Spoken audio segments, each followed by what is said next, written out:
And thank you. Good morning again. Back here Thursday, January 29th, 2026 in-house transportation. We are welcome back with our group from the public transit piece of the Agency of Transportation. So this time we have Dan in the chair, and you made it to the chair last time you were here, but I don't remember if you made it up to the chair on the last visit. So Not either way, welcome back to committee, and you're up for the next well, if it takes, we got 40 minutes or up to 40 minutes, and a little still before that. I know people have meetings to get to at the lunch hour, so I don't expect to. Welcome back, and hand it to you.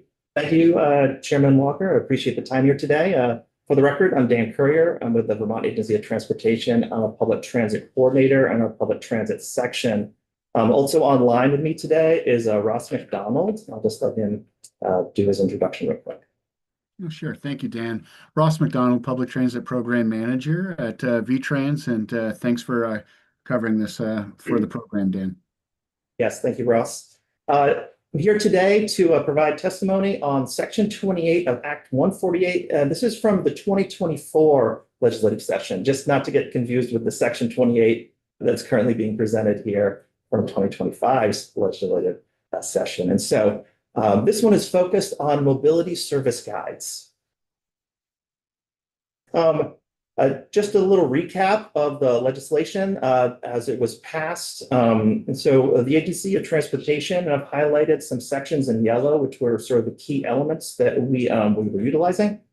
In consultation with existing nonprofits, shall organize a mobility service guide and deploy a web-based service guide to outline the different mobility service modes that could be considered for deployment in Vermont. And so with that language and then a little bit more guidance, which was to the mobility guide should include web-based requirements, should help us to define some of the program types and options across Vermont, to provide information related to existing initiatives, and then provide details of other existing programs that maybe provide foundation for or complement a new program.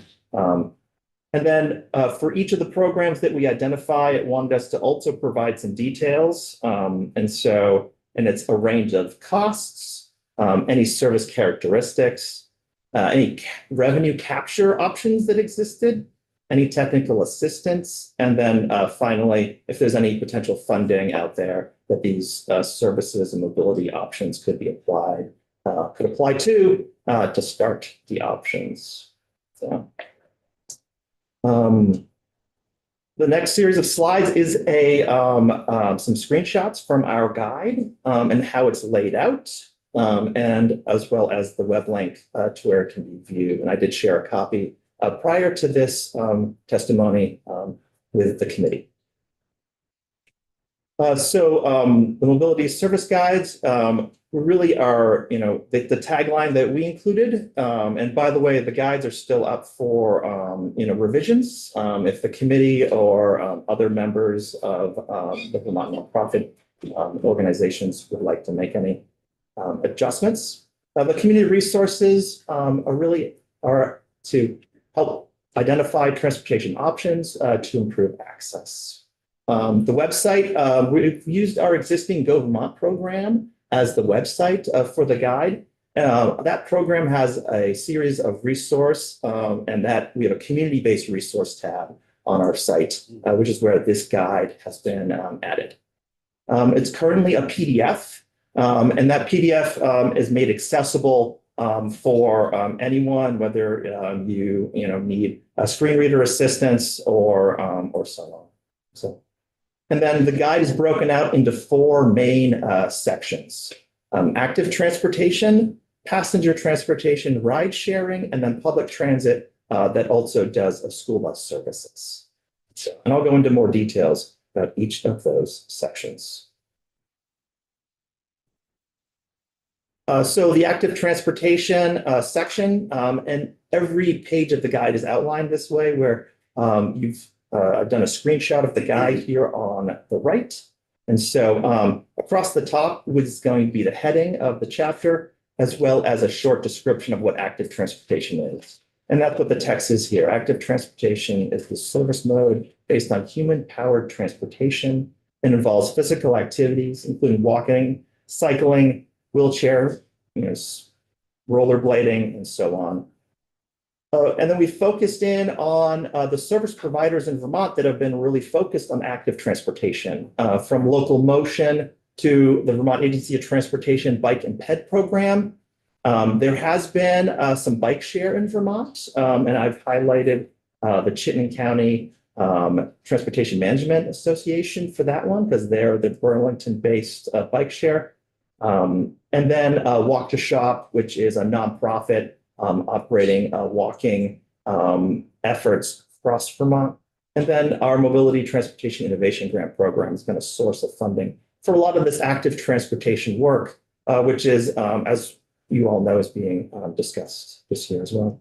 And then GoVermont has a trip planner, which is in the green box. That really focuses on providing options for people for their commute, which includes walking and biking as well. So if there was a walking and biking path in your commute, the trip planner can help you discover that and will give you directions on how to walk or bike and so. The next section, actually it's 2 pages, which is why there's a screenshot on the left and a screenshot on the right. It's focused on passenger transportation. This service mode moves people from one location to another using various modes of transportation, including bus, van, or car. These are operated by public or private agencies in this case. And so it starts off by focusing in on the public transit system and the Transit Royale, which is our transit app. And so the transit app allows anyone in Vermont to discover public transit, download turn-by-turn navigation, see all active bus routes, and get bus mapping guides as well, so that anyone can ride public transit. And Ross presented earlier on that in his overview of the transit app. We talk about microtransit. That's our on-demand public transit in Vermont. And we've got many regions across the state that is operating public transit today. We talk a little bit about UVM and their employee shuttle options. And then we go into door-to-door transportation. And there's a lot of operators for door-to-door transportation. The first one is actually our Vermont Public Transit Association, which helps to manage our Medicaid program. They receive that contract from Vermont. DEVA. I will not butcher the name right now. But they're really focused in on door-to-door transportation through the O&D program and the Medicaid program. Then we have Gopher, which is out of the Capstone here in central Vermont, and the services they provide. Sorry, I'm going to move the screen here. Freewheeling, which is a service provided in the Mad River Valley for anyone that needs a ride to doctors or medical appointments. We've got Special Service Transportation out of Chittenden County, that's SSTA. They are partnered with Green Mountain Transit for the ADA service, but they also can provide non-ADA service as well, which is a fee service. And then finally, Neighborhood Connections, providing service in southern Vermont. And so they're a partner with Southeast Vermont Transit as well. So. Representative Clark? Yes, thank you. So this, is it an app or you're just going to the website for the first one, this Transmit? For the Transit Royale? Yeah. On that is, if you were to click on that link, it would take you to the GoVermont website and would load you onto our page that talks about the Transit app. And then you would download the Transit app onto your mobile device. And then you'd be able to see the bus routes in Vermont. And that is, we're doing that currently? Yes. Okay, so this cost of 10,000 to start up and 15,000 for ongoing operations. So it's 15,000 right now for the ongoing operation That is correct. for the app and. That is correct. And that was providing free access. You should know we did sunset that 15,000 this past fiscal year.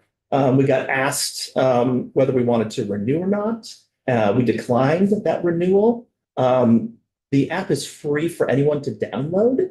The Transit Royale piece allowed people to see more of the back end, like you got up to, instead of like the current like routes that are active, you get to see every route, including those that were inactive. And so, and we weren't having a lot of, not a lot of people were saying that that was a need to see every route, no matter where it was, no matter when it was. And so, so the Transit Royale piece, that 15,000 is not in our current, we're not currently paying for that piece of this So year. what will people be able to Mhm. see Yep. in that app now? They'll be able to see all active transportation in Vermont. They'll be able to see up to, I think it's the 3-hour block before and after a route is active. Okay, And it's a free download. If you want to open up and pay, I don't know what the app is currently charging. It was $2 a couple of days, years ago per month to get the Okay. full access. They can do that. So okay. So they just kind of get the basic. They get a very That's okay. basic, They but it want still to go offers all further. there. That's correct. They can go All right. further. if they Thank want you. to. Thank you. Yeah, thank you.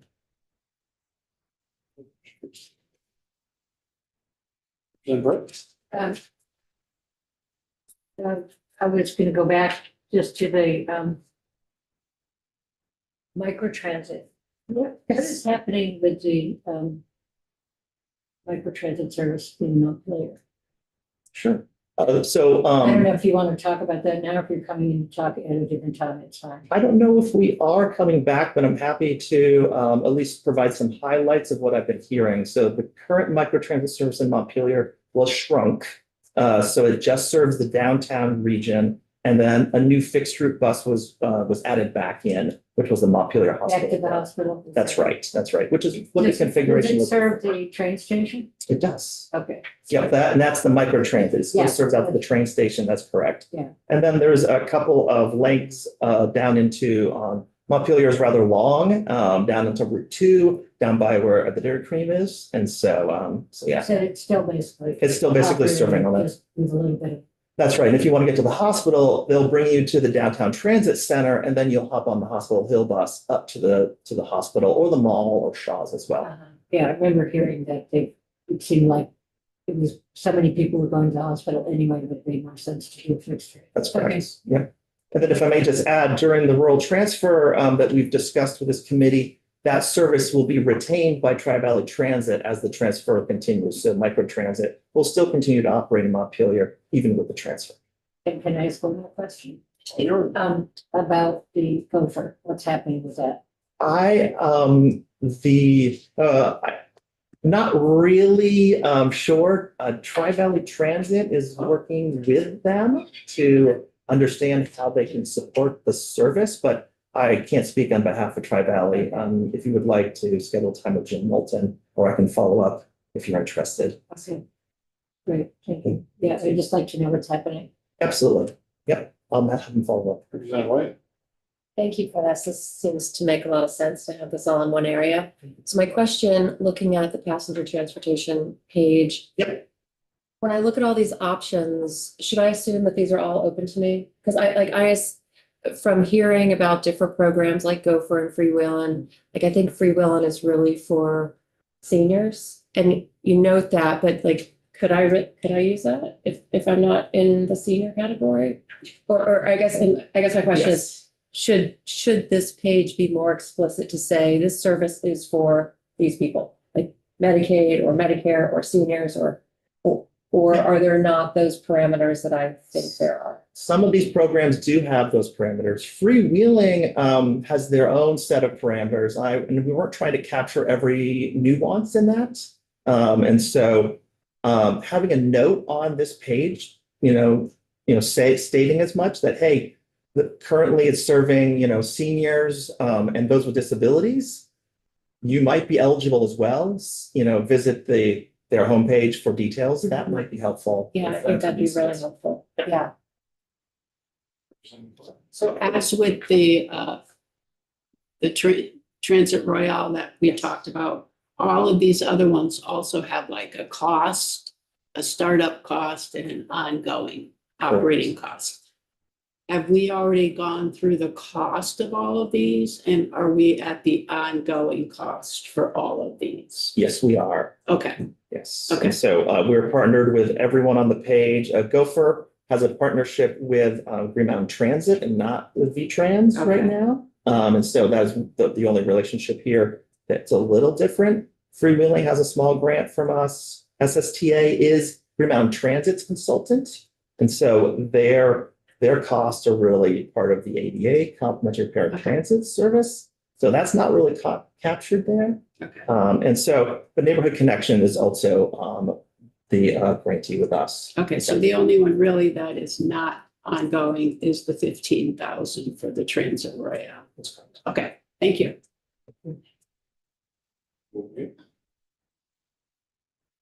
Continue. Thank you for the questions. The next section was focused on ride sharing. This mode is all about individuals sharing rides with others. So this is people connecting passengers with drivers who then use their personal vehicle to provide the transportation. And think carpooling, right? That's really what this is all about. The very top of the guide talks about the Go Vermont programs, carpool matching. That's a free service. Anyone can sign up and they get free carpool matching. It is self-service, so you do need to do it on your own.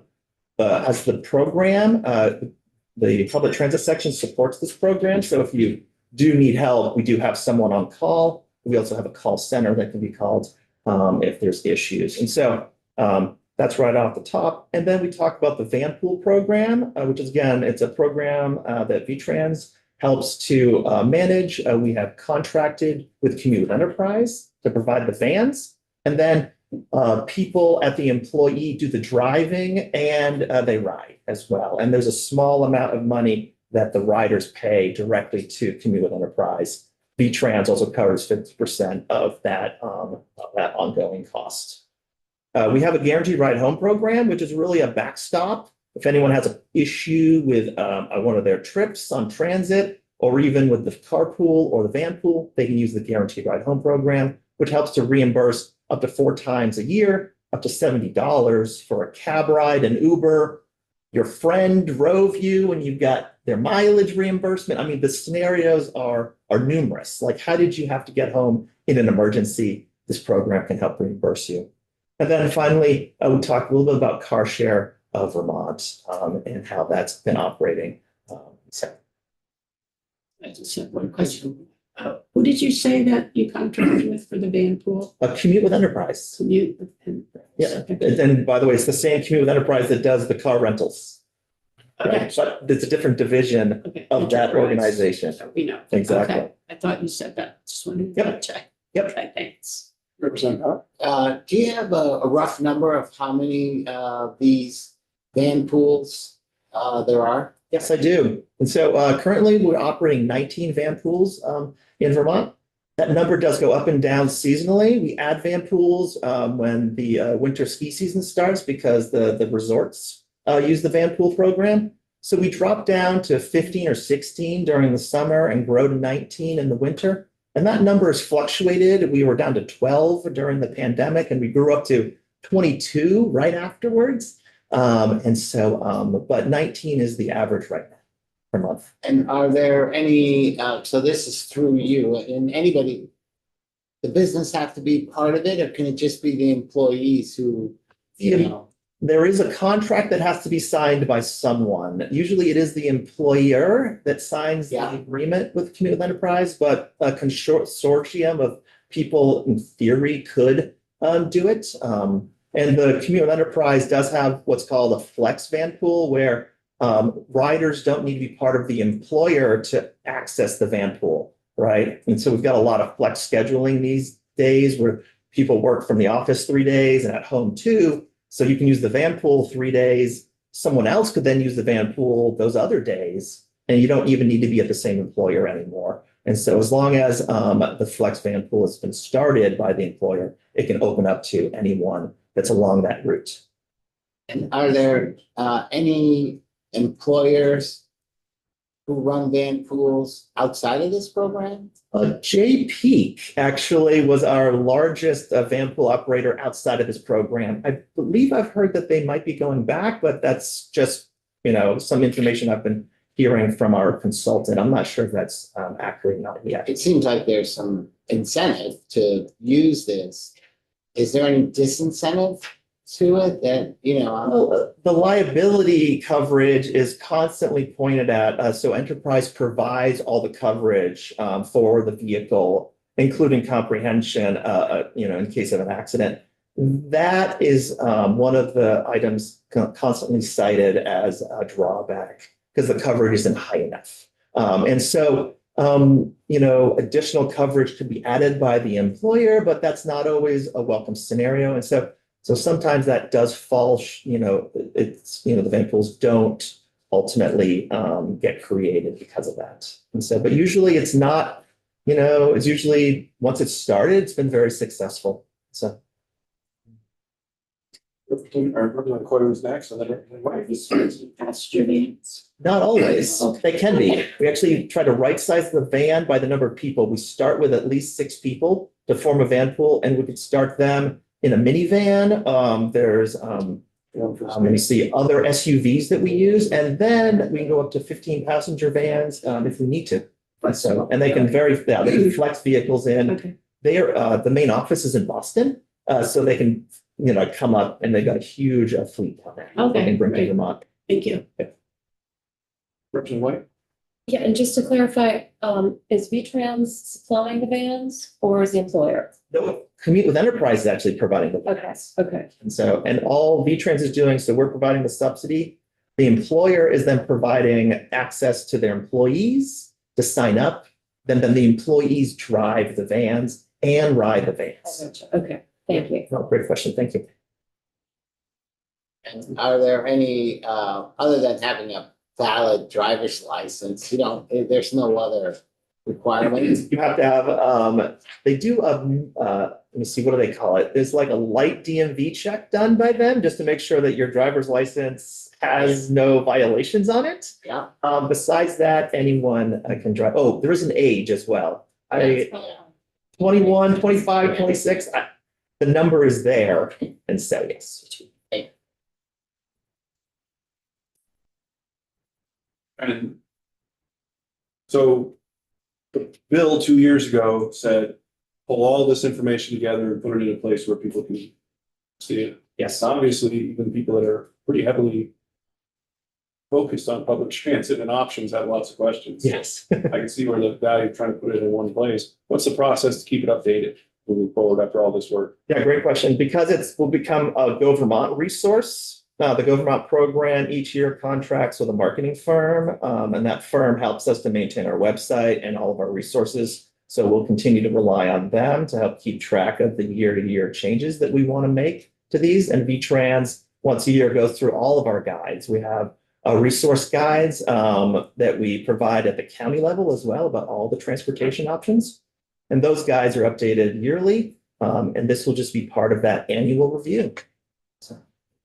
Representative Burke? Yeah, Dan, I just went to the link for the Energy Action Network, Future of Rural Transit. Yes. And I see that you and Ross are on the steering committee. And Right. it seems like after 2022, there's no information. Is there anything that says September 2021 and 2022 pilot plan? Pilot starts September. Is that pilot operating?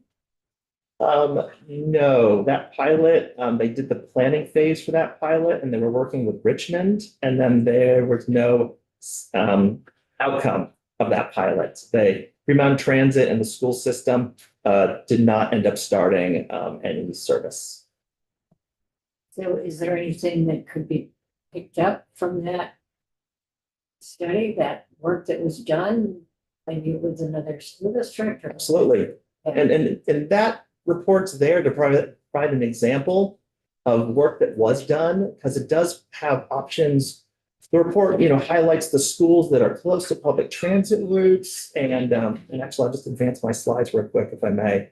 And I mean, this is, this is, it encapsulates all of the public transit that is currently, servicing schools in Vermont. And so it represents, some really great efforts, but not every school is adjacent to a school, to a bus route. And so there could be additional work using the model there. But I agree. What ultimately the best option for that report is, it provides a framework of how you could continue to have that conversation with school districts. Like, what were the steps that were taken to have a partnership? And each of the transit agencies, as you'll see, and all 7 are represented here, work closely with schools all the time. Right. So having schools talk with transit agencies, about what the options are to provide, we call it school trippers service. And that's the definition that the Federal Transit Administration has defined school transportation as. Those type of services could be stood up. As long as it's published and open to the public, a lot of things can happen. You had a presentation here about. Let's hear about.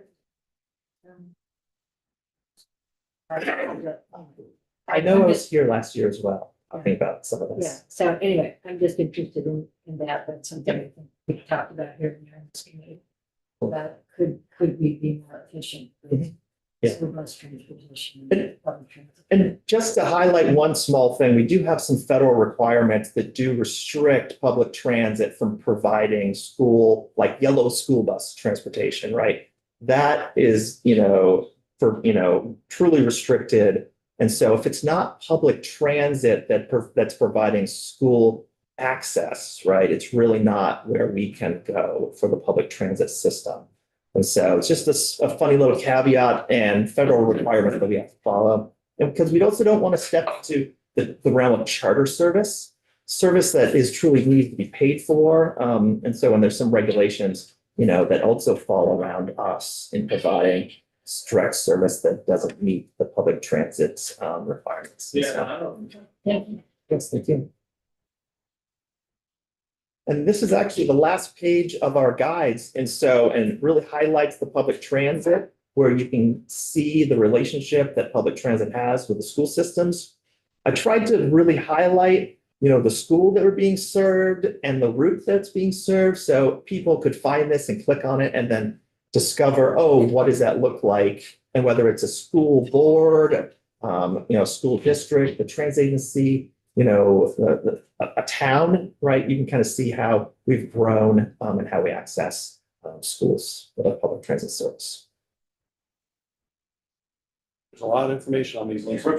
Yeah, I remember I kind of pushed for this because even, everyone's sort of confused about what all the options are. And there were so many things, sort of new grants, trying different things. This seems to satisfy it. 2 questions. One, and I don't have the website open in front of me. Is there a place where if you have questions, you can, call and talk to somebody? That would be question number 1.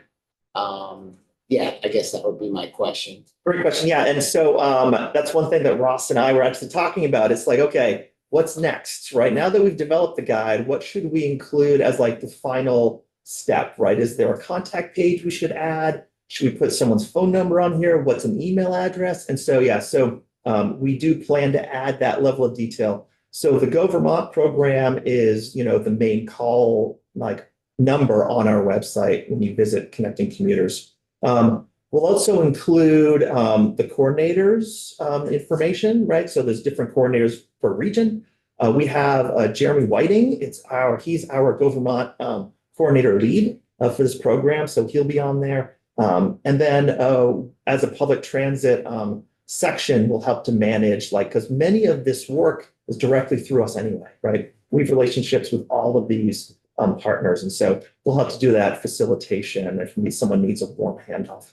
And so, yeah. Thanks. Yeah, it's great to just see it's sort of all there. And I think my thought on how this could help would be a small community that says, hey, how do we improve our transportation, or what's out there? And then, this would be a resource Agreed. to start those conversations.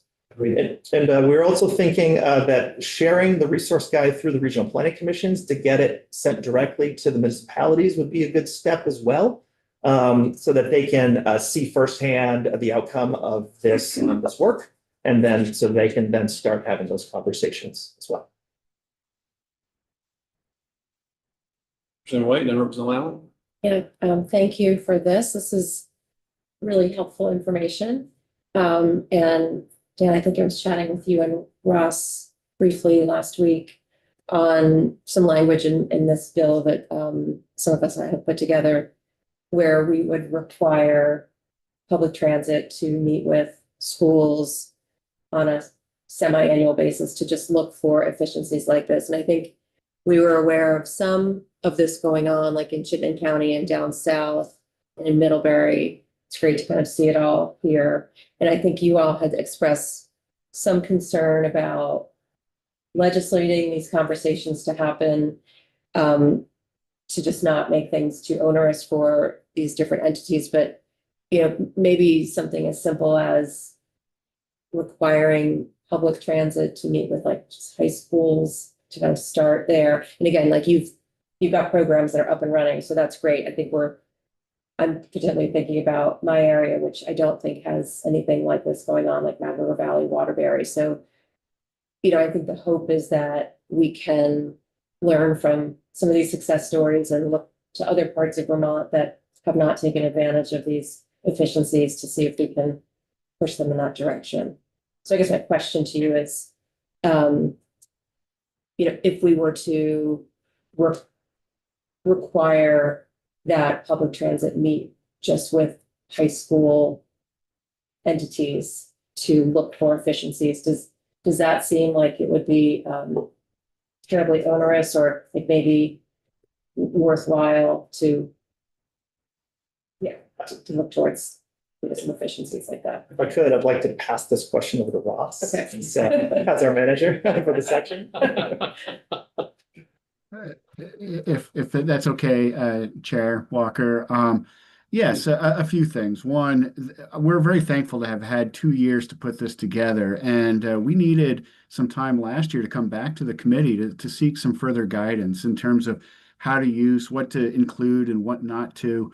And so a true iterative process, and we were expecting some ideas coming out of today's discussion. We have some to, you know, just kind of try to reflect and meet the need and the expectations here.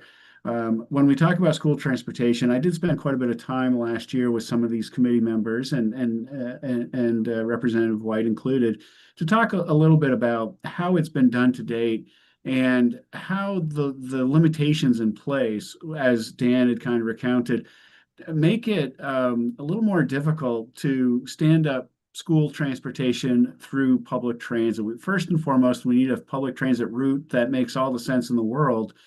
And then if we can identify schools along that route, then we certainly contact those schools and try to add the ridership numbers and the value of providing some school transportation. And it's not easy, and it's not something that we can kind of force because of those limitations. The public transit route wouldn't work otherwise, or the school transportation needs is so different than the public transit needs for a commuter route, let's say. And so in terms of requiring these discussions, I am a little concerned about folks being required to have the discussion, say, well, we looked at our service maps, we don't have any plans to have services in your area, and we don't see this working, but we had to meet. And the high school saying, yeah, you know, we don't know why we're meeting either. We know that, you know, this is pretty much on them to deal with transportation issues. But and I want to harken back to the Transportation for Vermonters program, because that was really instructive, where we had some really good faith efforts to kind of intuitively suggest, like, wow, Mount Mansfield and the commuter patterns should align.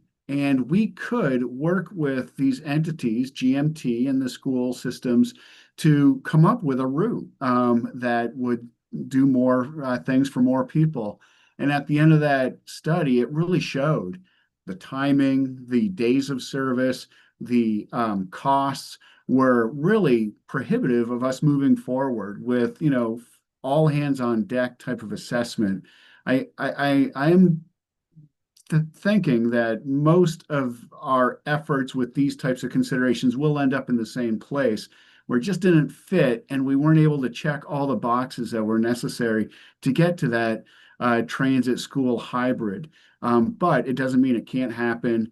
I would think a requirement to consider, your existing routes and future routes and how to serve schools is to confirm that that is being part of the consideration through New Start applications, or what we call the CMAQ applications, for any new services. Should we could include a line in the 20 items that we ask for. How much is it going to cost? What's the ridership? What's the hours? Who's paying? All those things. Two, have you spoken to any schools along these corridors, and to confirm that that has been done? That's the type of stuff I think we can do. And of course, as we talked with you, Representative White, with using the Transportation for Vermonters model, and Tri-Valley Transit, who does such a nice job with it, when they come into your area in the Mad River, for us to pilot that consideration to see what that would look like.